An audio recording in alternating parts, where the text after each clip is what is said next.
चतुर्भिः श्रीकण्ठैः शिवयुवतिभिः पञ्चभिरपि प्रभिन्नाभिः शम्भो नवभिरपि मूलप्रकृतिभिः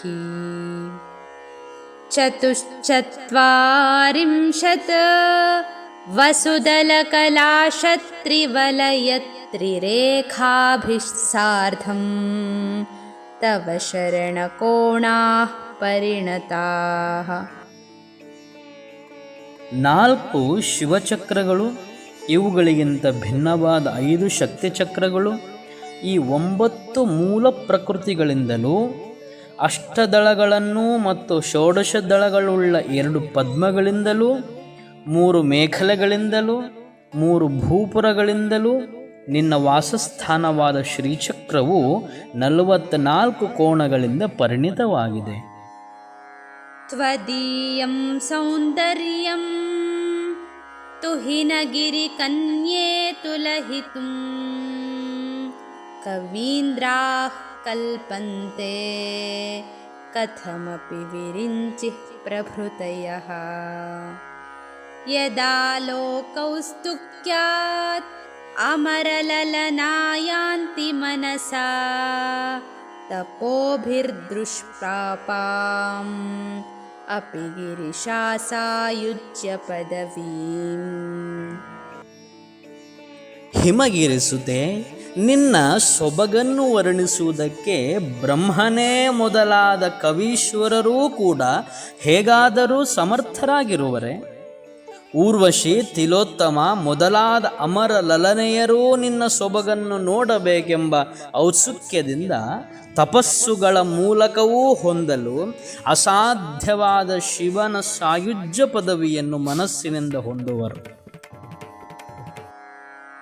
ನರಂ ವರ್ಷೀಯಾಂಸಂ ನಯನ ವಿರಸಂ ನರ್ಮ ಸುಜಡಂ ತವಾಪಾಂಗಾಲೋಕೆ ಪತಿತಮನುಧಾವಂತಿ ಶತಶಃ. ಗಲದ್ವೇಣೀಬಂಧಾಃ ಕುಚಕಲಶವಿಸ್ತ್ರಸ್ತಸಿಚಯಾಃ ಹಠತೃಟ್ಯತ್ಕಾಂಚ್ಯೋ ವಿಗಲಿತದುಕೂಲಾ ಯುವತಯಃ.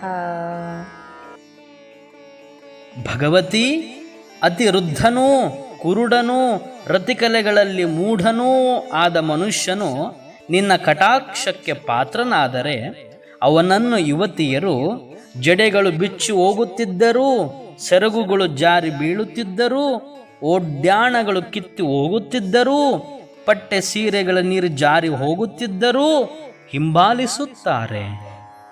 ಕ್ಷಿತೌ ಷಟ್ಪಂಚಾಶತ್ ದ್ವಿಸಮಧಿಕ ಪಂಚಾಶದುದಕೆ ಹುತಾಶೇ ದ್ವಾಷಷ್ಟಿಃ ಚತುರಧಿಕ ಪಂಚಾಶದನಿಲೇ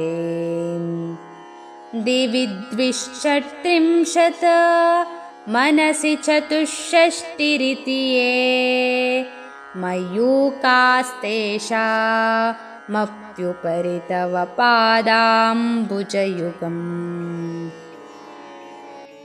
ಮಹಾಮಾತೆ, ಪೃಥ್ವೀ ತತ್ವವಾದ ಮೂಲಾಧಾರ ಚಕ್ರದಲ್ಲಿ 56 ಕಿರಣಗಳು, ಉದಕ ತತ್ವಯುಕ್ತವಾದ ಮಣಿಪೂರ ಸ್ಥಾನದಲ್ಲಿ 52 ಕಿರಣಗಳು, ಅಗ್ನಿತತ್ವಯುಕ್ತವಾದ ಸ್ವಾಧಿಷ್ಠಾನ ಚಕ್ರದಲ್ಲಿ 62 ಕಿರಣಗಳು, ವಾಯುತತ್ವಯುಕ್ತವಾದ ಅನಾಹತ ಚಕ್ರದಲ್ಲಿ 54 ಕಿರಣಗಳು, ಆಕಾಶ ತತ್ವಯುಕ್ತವಾದ ವಿಶುದ್ಧ ಚಕ್ರದಲ್ಲಿ 72 ಕಿರಣಗಳು, ಮನಸ್ತತ್ವಯುಕ್ತವಾದ ಆಜ್ಞಾ ಚಕ್ರದಲ್ಲಿ 64 ಕಿರಣಗಳು.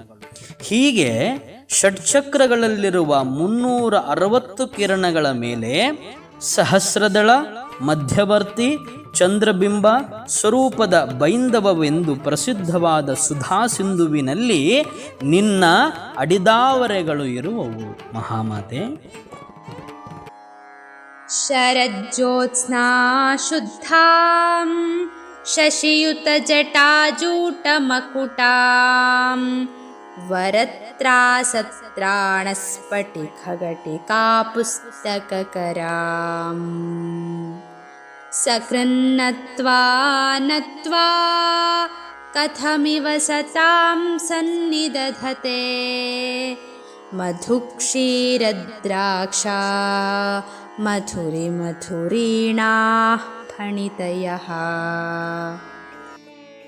ಭಗವತಿ ಶರತ್ಕಾಲದ ಬೆಳದಿಂಗಳಂತೆ ಶುಭ್ರಳಾದ ಚಂದ್ರಕಲಾಯುಕ್ತವಾದ ಜಡೆಗಳ ಸಮೂಹವೇ ಕಿರೀಟವಾಗಿರುವ ವರಾಭಯ ಪ್ರಧಾನ ಮುದ್ರೆಗಳು, ಸ್ಫಟಿಕದ ಬಟ್ಟಲು ಇವುಗಳನ್ನು ಕರಗಳಲ್ಲಿ ಧರಿಸಿರುವ ನಿನ್ನನ್ನು ಒಮ್ಮೆಯಾದರೂ ನಮಸ್ಕರಿಸದಿದ್ದರೆ ಮಧು ಕ್ಷೀರ ದ್ರಾಕ್ಷಿಗಳ ಮಾಧುರ್ಯದಂತೆ ವಾಕ್ಕಿನ ಪ್ರವಾಹಗಳು ಹೇಗೆ ಉಂಟಾದಾವು?